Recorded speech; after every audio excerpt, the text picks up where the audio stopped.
Hello and welcome. I apologize I could not be here in person, but I'm thrilled to be able to speak to you regarding the selection processes at your organizations. Let me first start by introducing myself. My name's Cassidy Patterson, and I am currently a graduate student in the MSIO Psychology program at Eastern Kentucky University. I am also presently employed in the area as a staffing manager and work specifically in the selection and hiring business. So I'm very excited to share some information that might help your organizations in their hiring practices. So today I will actually be specifically covering the topic of cognitive ability test. Additionally, I'll also be giving some recommendations on appropriate times to use this test so that you're able to enhance your own hiring processes. So first, I want to explain what cognitive ability tests are so everyone has a better baseline knowledge before we get too far into detail. So cognitive ability tests are used to obtain information on applicants regarding mental abilities. This can include anything from educational achievements and also several different types of mental abilities. Some of these mental abilities that can be measured can include memory, verbal comprehension, reasoning, ordering, numerical fluency, spatial orientation, and logical evaluation. So these types of tests are closely related to academic achievement, especially when education is used as a criterion measure.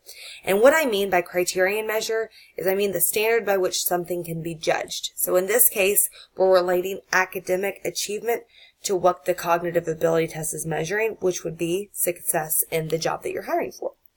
So now that we all have a better understanding of what these tests consist of, the question now becomes, when do we use such tests in our selection processes? We all obviously want to make the best hiring decisions possible so that we're able to achieve greater success in our organizations. So we need to understand when to implement these types of tests in our selection process. It's very important to know the correct use of these tests because in the past there have been many legal implications that have come about because of them. So I don't tell you this to hinder your use of these exams and cognitive ability tests, but I just want to bring that to light to highlight the importance of using them correctly.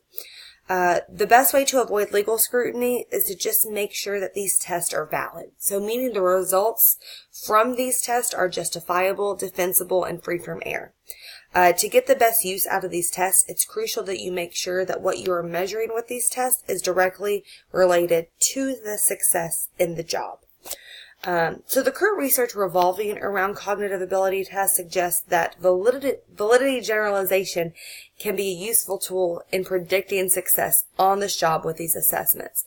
So let me describe in better detail what validity generalization is. It can best be described as a compilation of data from prior cognitive ability tests, and you can relate this back to your specific test that you're using.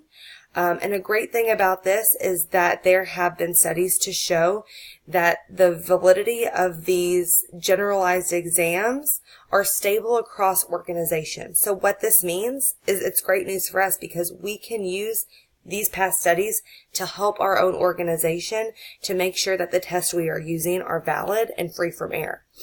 These studies also indicate that an ability test over a certain job can be valid regardless of where the position is located, which again is also very useful for what we are going to be using this for. That being said, cognitive ability tests have also been shown to predict success in a job with higher validity scores than other types of assessments.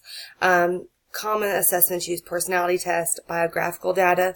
It has been shown that these types of tests do score higher in validity than other tests being used. But the main takeaway from this section is that it's wise to use these types of tests only when you're absolutely certain that they are valid and free from error and bias.